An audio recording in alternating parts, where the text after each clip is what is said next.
3 pasajes bíblicos que me gustaría compartirles. Primera de Juan, capítulo 1, versos 8 y 10, donde dice la Escritura: si decimos que no tenemos pecado, nos engañamos a nosotros mismos y la verdad no está en nosotros. Si confesamos nuestros pecados, Él es fiel y justo para perdonar nuestros pecados y limpiarnos de toda maldad. Si decimos que no hemos pecado, le hacemos a Él mentiroso y su palabra no está en nosotros. Efesios capítulo 2, verso 19 al 20, dice: por eso ya no sois extranjeros ni forasteros, sino conciudadanos de los santos y miembros de la familia de Dios, edificados sobre el fundamento de los apóstoles y profetas, cuya piedra principal, angular, es Jesucristo mismo. En Gálatas capítulo 3, versos 27 y 29 dice: porque todos los que han sido bautizados en Cristo se han revestido de Cristo. Ya no hay judío ni griego, esclavo ni libre, hombre ni mujer, sino que todos ustedes son uno solo en Cristo Jesús. Y si ustedes pertenecen a Cristo, son la descendencia de Abraham y herederos según la promesa. Basado en esos 3 versos bíblicos, ahora permítanme hacer algunas preguntas a ustedes. ¿Cuántos de ustedes se creen santos?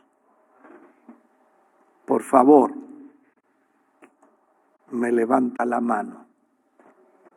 Los que se creen santos. Qué bueno. ¿Cuántos de ustedes se creen pecadores? ¿Y cuántos de ustedes se creen ambas cosas?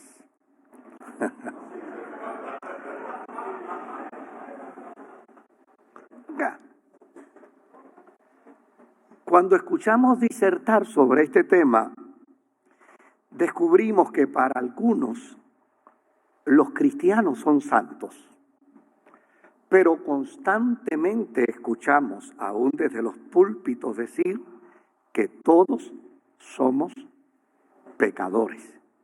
Y obviamente divagamos en ambos planteamientos. Usted no ha hecho nada distinto a lo que han hecho otros ante estas preguntas. A juicio de algunos, tal parece que no nos ponemos de acuerdo para esgrimir un planteamiento cónsono con las Sagradas Escrituras. Y desde luego esto nos obliga a mirar el texto bíblico para descubrir qué realmente somos o qué alcanzamos mediante el sacrificio de Jesucristo en la cruz del Calvario. La pregunta sigue en pie: ¿somos santos o pecadores? ¿O somos ambas cosas?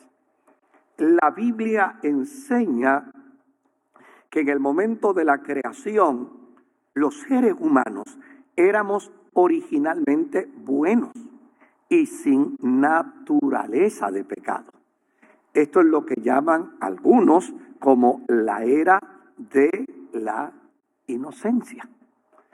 Tan solo mirando el capítulo 2 de Génesis y el verso 26 y 27 hace entender que fuimos creados a imagen y semejanza de un Dios santo. Lo que quiere decir es que en la creación Dios nos hizo santos a su imagen y semejanza.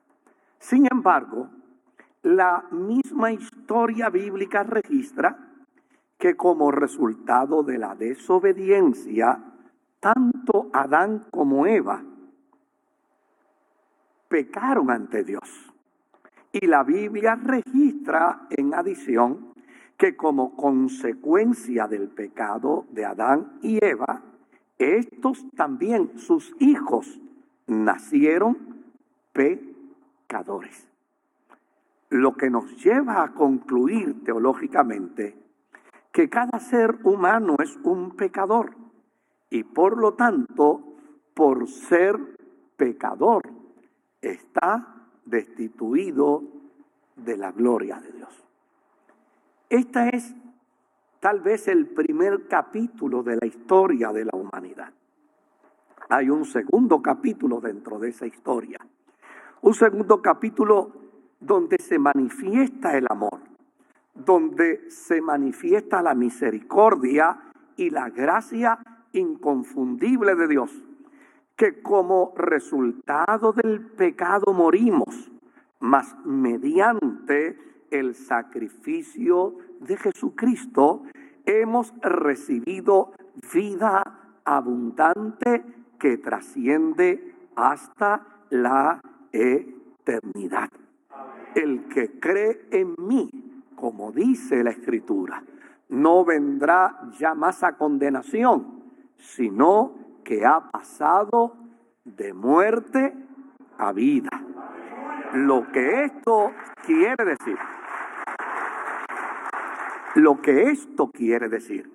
es que los seres humanos nacemos pecadores, mas por el nuevo nacimiento somos constituidos santos para la gloria de Dios.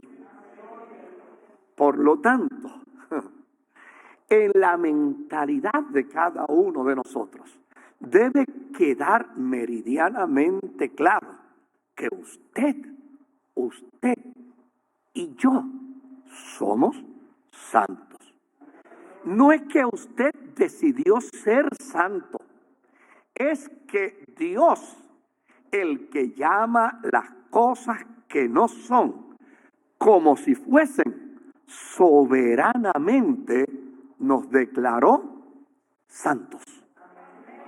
Por lo tanto, no existe una jerarquía de santos, ni una declaración de santos denominacionalmente hablando. Más bien, todos y cada uno de nosotros hemos sido declarados santos como consecuencia de estar en Cristo Jesús. Nuestra santidad no depende de nosotros. Nuestra santidad no depende de una institución que nos declare santos. Nuestra santidad no depende de un grupo de religiosos que basados en criterios personales determinan nuestra santidad. Nuestra santidad estriba en el hecho de que estamos en Cristo Jesús, el Santo de Israel. Fíjese el dato interesante. Y somos santos, indistintamente nuestras experiencias de vida humana. Un mueble es un mueble indistintamente sea nuevo, sea viejo, esté roto o esté dañado. Un billete de $100 no vale 99 porque se pone viejo. Es decir, no se cambia la identidad. Por eso es que Dios no nos permite juzgar. Por eso es que Dios no permite que usted o yo nos juzguemos. Porque a fin de cuentas, quien ve nuestra santidad no es usted. Quien ve mi santidad no es usted. Es más, probablemente usted se equivoque. Yo a veces camino con mi esposa y me encuentro con alguna gente en el camino y tal vez por mi temperamento, tal vez por mi manera de hablar, tal vez por mi manera de conducirme, le dicen a mi esposa, usted se ha encontrado con un santo. Y cuando la persona se despega de mí, le digo a mi esposa, como los tengo engañados, ¿verdad? Si supieran. No. Nuestra santidad es una declaración del que llama las cosas que no son como si fuesen, con la certeza de que lo alcanzaremos. Nuestra santidad ha sido declarada por Dios en Cristo, donde usted ha sido colocado, donde yo he sido colocado. Por lo tanto, si somos el cuerpo de Cristo, somos santos. Pero nuestra santidad no es el resultado de una autodeclaración o de una declaración institucional. Es mera y sencillamente una declaración divina del que llama las cosas que no son como si fuesen, con la certeza de que lo alcanzaremos, porque no somos esclavos del pecado. Si hemos leído un poco las escrituras del Nuevo Testamento, usted observará que hubo iglesias que no tuvieron comunión, ni consideración, ni expresión de amor para con el apóstol San Pablo. Algunas de estas comunidades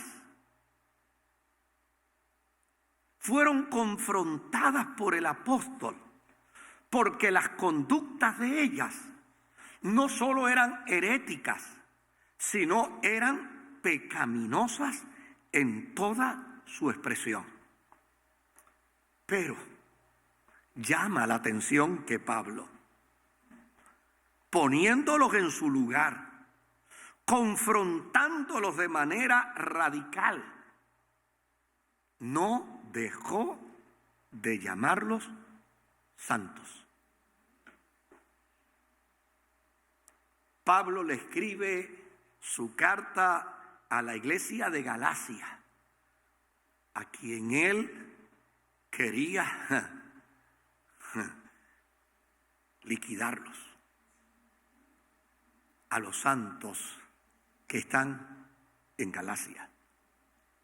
Pablo le escribe a la iglesia de Corinto, a los santos que están en Corinto. Este es probablemente, tal vez, uno de los mejores ejemplos. No hay que ser un exégeta bíblico para descubrir que la iglesia de Corinto necesitaba una transformación espiritual bien radical. Pero cuando Pablo le escribe la carta a los creyentes de Corinto, que dicho sea de paso, le provocaron a Pablo una crisis nerviosa. Le provocaron a Pablo una depresión severa, profunda. Lo burlaron, lo ridiculizaron, se burlaron de él como gusto y gana le dieron. A ellos le dio la gana inclusive de decirle hasta feo, cobarde, hablas a la distancia, pero de frente no te atreves a decirle nada a nadie.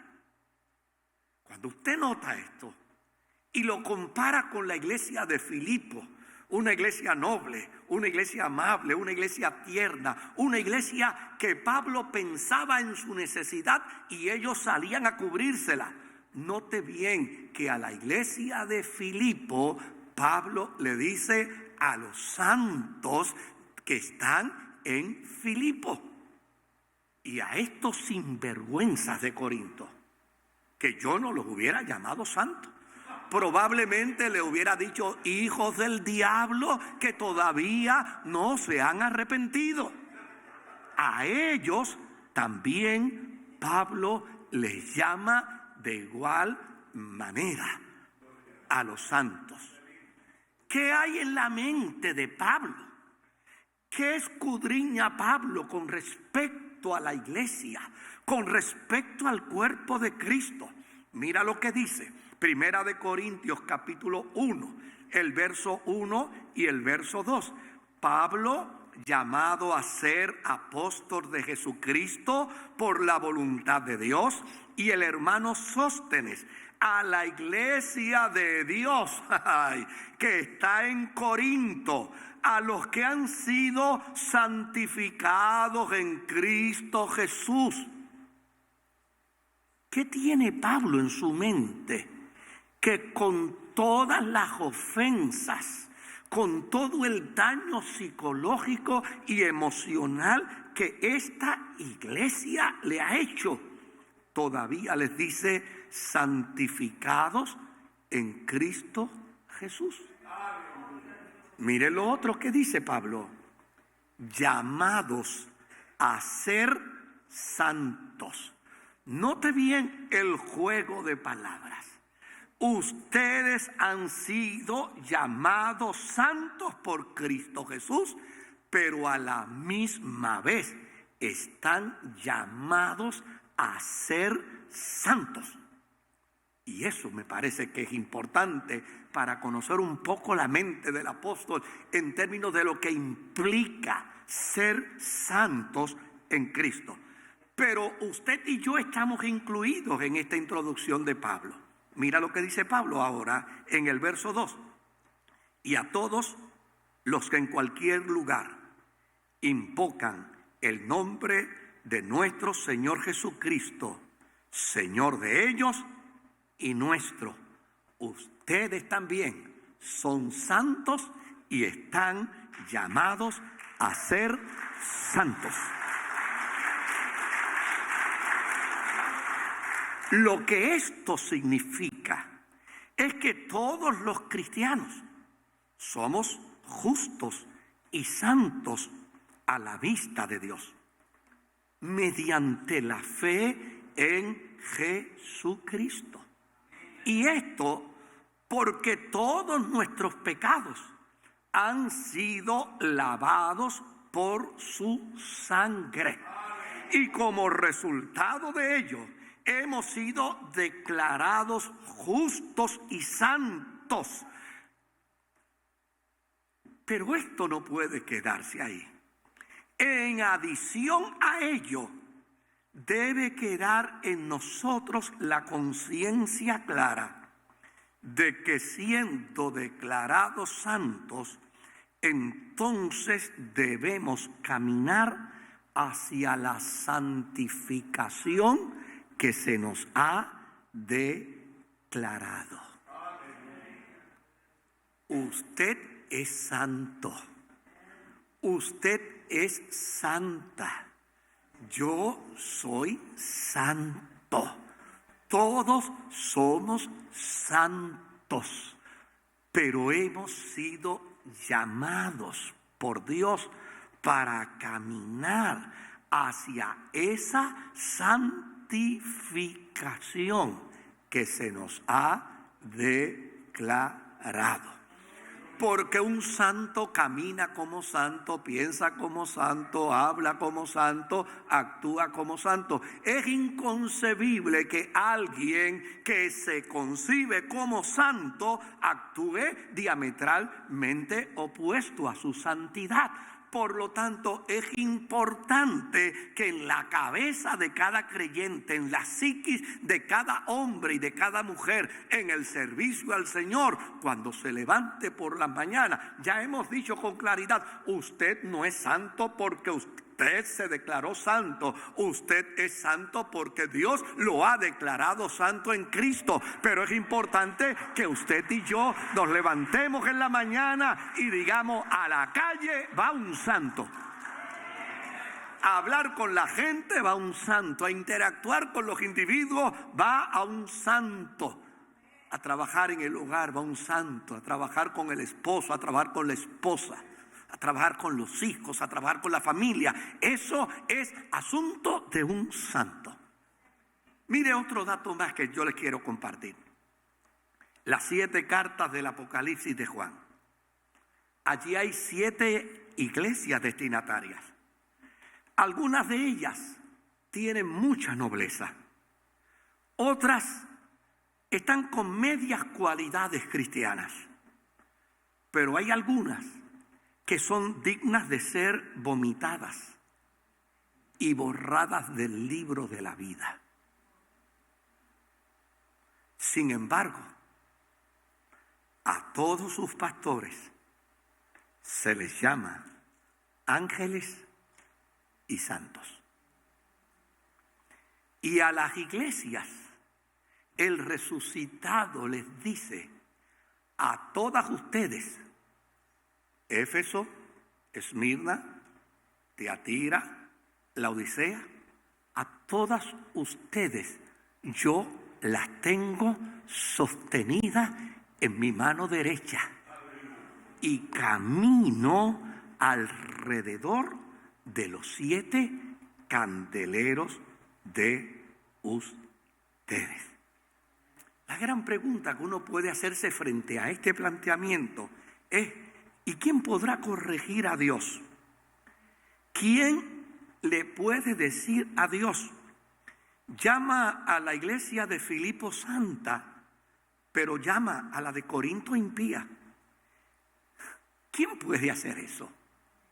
Cuando Dios soberanamente ha determinado que todos los que estamos en Cristo somos santos en Él.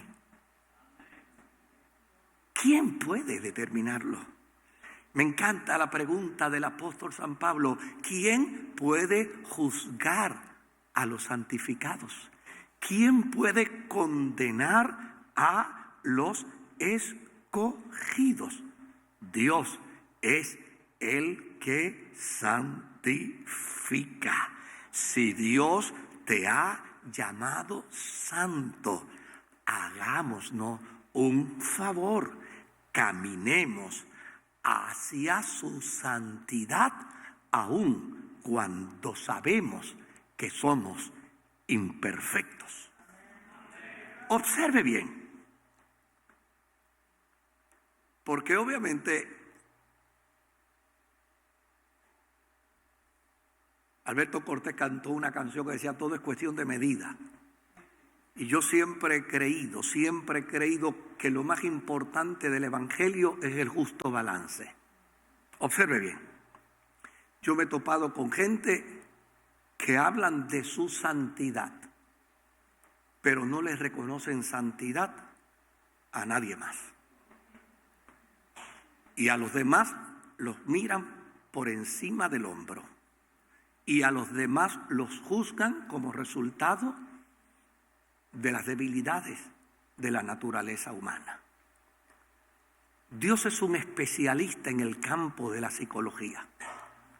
Y Dios trabaja mediante un lenguaje distinto. ¿A quién se le hubiera ocurrido llamar a 12 individuos para que conformaran el equipo apostolar, las 12 columnas de una fe cristiana, donde entre ellos habían peleones, donde entre ellos habían mentirosos, donde entre ellos había arrogantes? Imagínese si había arrogante, que el más noblecito, el más dulce que encontramos dentro de ellos es un orgulloso y un vanaglorioso que él mismo se llama el discípulo amado.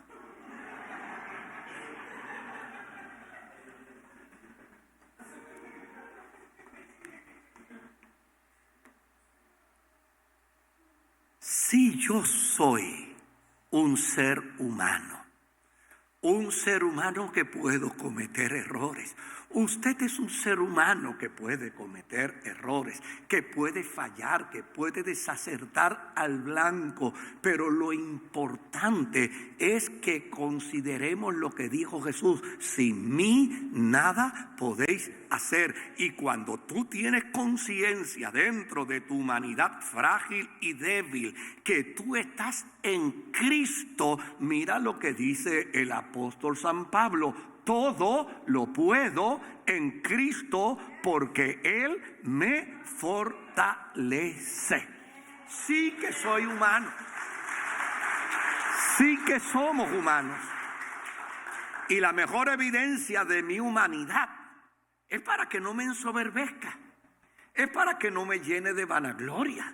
Es para que no me llene de jactancia. Eso fue lo que dijo el apóstol San Pablo: me ha sido dado un aguijón para que yo no me ensoberbezca con las experiencias extraordinarias que he tenido. Pues a usted y a mí se nos ha dado un aguijón. Nos han dejado en este cuerpecito para que no nos ensoberbezcamos, para que sepamos que nuestra santidad es el resultado de estar en Cristo, porque separados de Él nada podemos hacer. Pero note bien lo que Jesús hizo con nosotros. En el Padre Nuestro nos pidió que cuando oráramos le dijéramos a Él: perdona nuestras ofensas, así como perdonamos a los que nos ofenden. Es decir, soy santo, pero estoy en esta naturaleza humana. Necesito tu asistencia. No nos metas en tentación y líbranos del mal. Es decir, quiero tener una conciencia clara de quién soy en ti y hacia dónde voy. Y no puedo ser un santo si no camino en dirección hacia tu voluntad. Por lo tanto, mis amados hermanos, ¿cómo debemos mirar este principio bíblico de santidad en la vida y en la experiencia de cada uno de nosotros como cristianos? Todos los cristianos somos santos, pero no se nos olvide: estamos llamados para ser santos. Si un día usted paseara junto a Dios y Él mirara a su hermano que va frente a usted, pregúntele a Dios, pregúntele, ¿qué está mirando? Y de seguro Dios le responderá: estoy mirando a Cristo. Porque cuando Dios le mira a usted y me mira a mí, como resultado de la santidad soberana declarada por Él, Él no te ve a ti ni me ve a mí. Él ve a Cristo.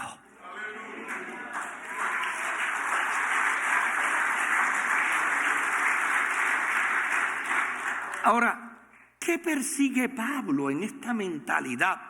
Que obviamente tengo que confesarles que cuando hablo de este tema asusto a alguna gente. Los asusto. Porque hay gente que me mira y dice: ¿para dónde irá? ¿Qué es lo que plantea Pablo? Mire, lo que Pablo plantea realmente es un estado de conciencia en la vida de todo creyente, en la vida de todo hombre y de toda mujer que sirve al Señor. Un militar que no se siente militar jamás podrá ir a la guerra. Un cirujano que jamás se sienta cirujano jamás podrá operar a alguien. Un profesional en el campo de la psicología que no se sienta psicólogo jamás podrá atender a un ser humano. Un creyente que no se sienta santo jamás podrá caminar hacia la santidad. Es un estado de conciencia. Eso es lo que vemos en las cartas de Pablo a los Corintios. Él sabe que esta gente está fallando. Él sabe que esta gente está cometiendo errores. Él sabe que esta gente tiene aptitudes que cambiar y conductas que corregir, pero de nada les sirve si les llama impíos, de nada les sirve si les llama pecadores, porque les quita el sentido de conciencia. Pablo sabe que para transformar el carácter y la vida y corregir la conducta de los creyentes de Corinto, es necesario que ellos se ubiquen precisamente en la posición en la que Dios soberanamente los ha escogido. Ustedes son santos.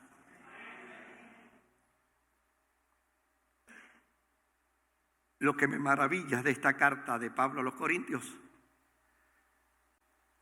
es que no solamente se lo dijo a ellos, a nosotros también, a la iglesia de Dios que está en Corinto, a los que han sido santificados en Cristo Jesús, llamados a ser santos, y a todos los que en cualquier lugar invocan el nombre de nuestro Señor Jesucristo, Señor de ellos y nuestro. En adición, aun cuando el pecado y la consecuencia del pecado han sido perdonados en nosotros, la Biblia dice, aún no se ha manifestado lo que hemos de ser. Es decir, necesitamos desarrollar una conciencia de santidad progresiva. El gran reto de la vida cristiana es que yo debo ser más santo hoy de lo que fui ayer, y debo procurar mayor santidad mañana que la que he alcanzado hoy.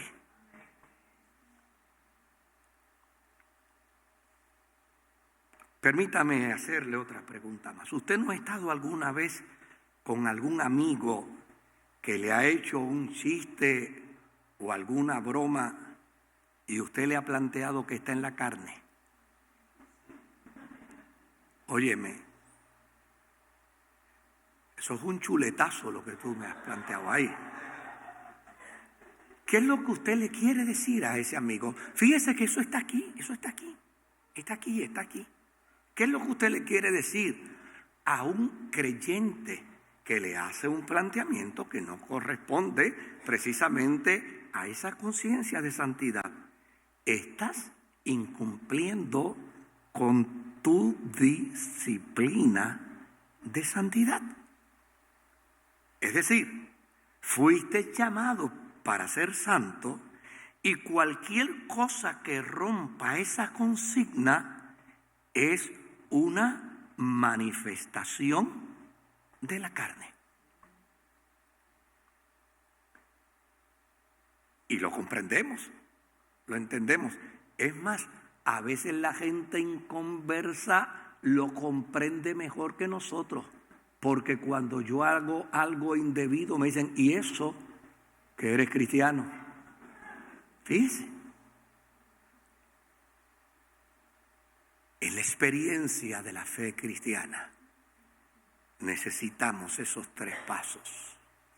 Número 1, reconocer que he sido declarado soberanamente santo por el Dios del cielo. Ninguna condenación hay para los que están en Cristo Jesús. He sido declarado santo. Tú has sido declarada santa por el Dios del cielo. Número 2, como consecuencia de ello, debo caminar hacia la santidad que se me ha declarado.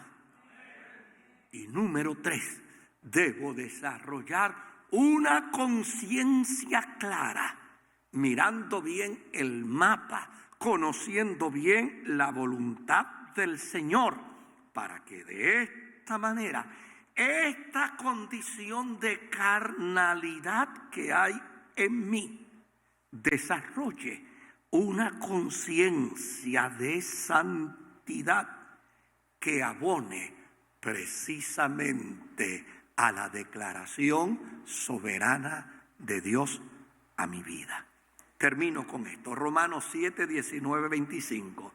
Porque no hago el bien que quiero, dice Pablo, sino el mal que no quiero, eso hago. Y si hago lo que no quiero, ya no lo hago yo, sino el pecado que mora en mí, es decir, en mi naturaleza humana. Así que queriendo yo hacer el bien, hallo esta ley, que el mal está en mí, porque según el hombre interior me deleito en la ley de Dios, pero veo otra ley más en mis miembros, que se revela contra la ley de mi mente y que me lleva cautivo a la ley del pecado que está en mis miembros. Miserable de mí, ¿quién me librará de este cuerpo de muerte? Gracias doy a Dios por Jesucristo, Señor nuestro. Así que yo mismo con la mente sirvo a la ley de Dios, mas con la carne sirvo a la ley del pecado. Es decir, nunca olvidemos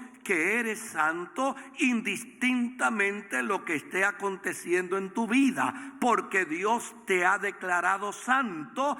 Es que puedes vencer el pecado y salir triunfante.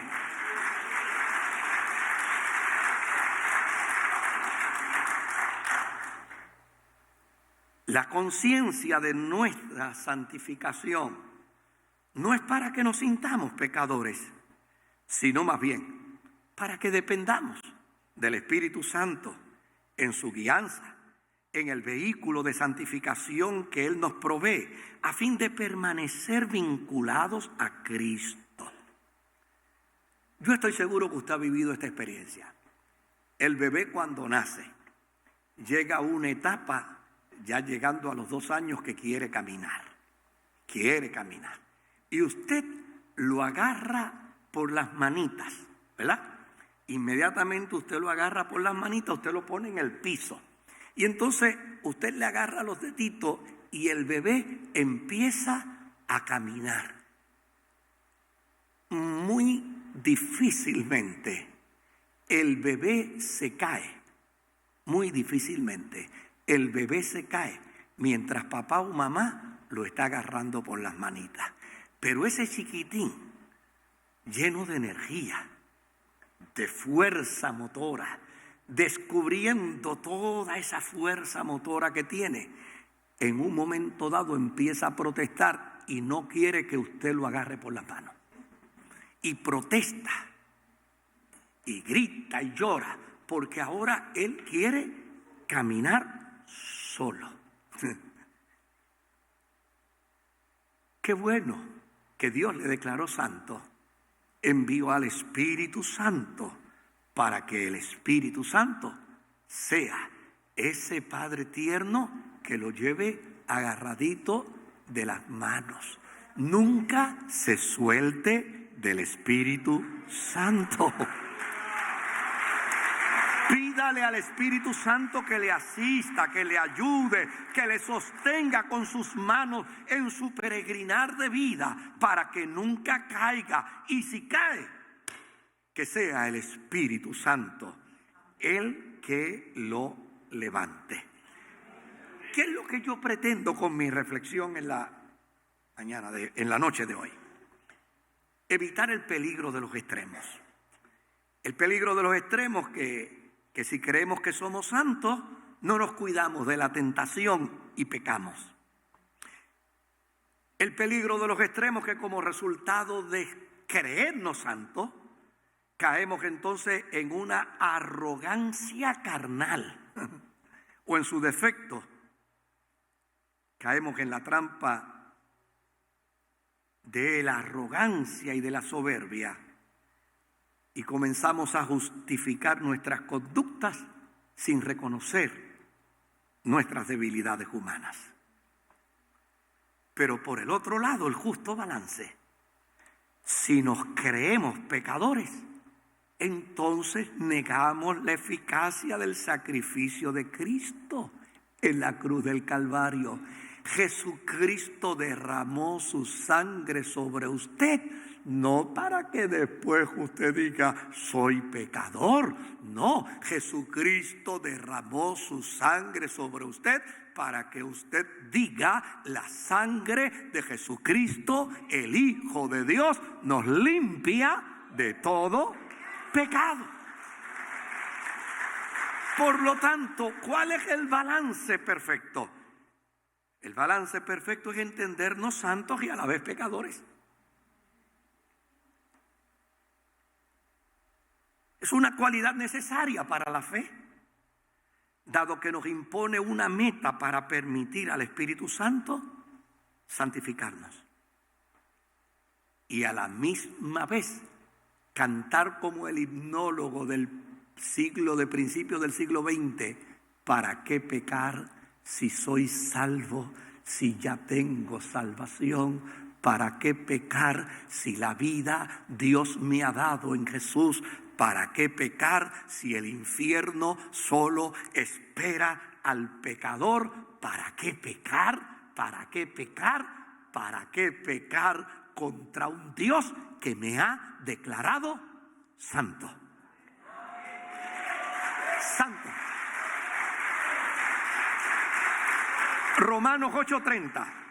Y a los que predestinó, a estos también llamó. Y a los que llamó, a estos también justificó. Y a los que justificó, a estos también glorificó. Filipenses 3:20-21. Pero nuestra ciudadanía está en los cielos, dentro de donde también esperamos al Salvador, al Señor Jesucristo. Él transformará nuestro mísero cuerpo en un cuerpo glorioso, semejante al suyo, por el poder con el cual puede también sujetar a sí mismo todas las cosas. Primera de Juan, capítulo 3 y verso 2. Muy amados, ahora somos hijos de Dios y aún no se ha manifestado lo que hemos de ser, pero sabemos que cuando Él se manifieste, seremos semejantes a Él, porque le veremos tal como es.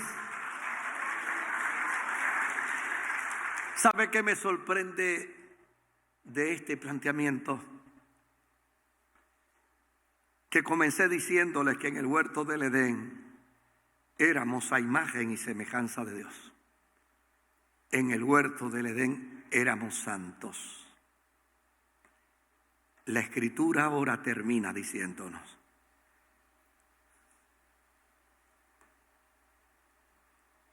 que el que llama a las cosas que no son como si fuesen, te llamo santo.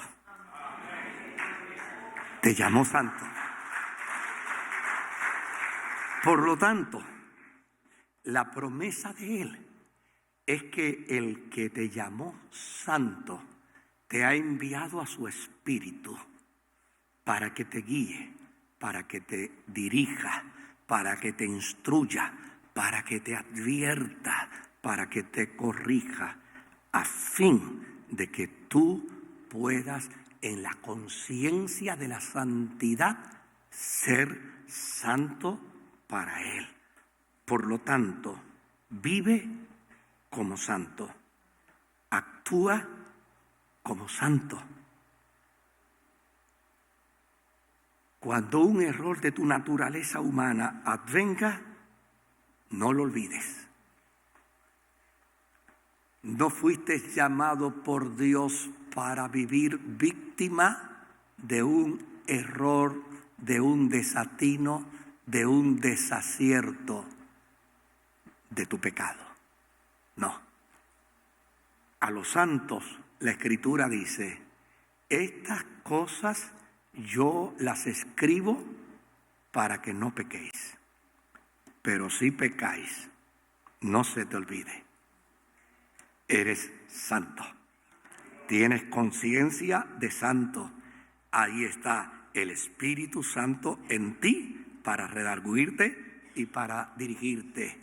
Te escribo esto para que no peques. Pero si pecas, abogado tienes para con el Padre. a Jesucristo el justo, porque nunca jamás volverás a ser esclavo del pecado.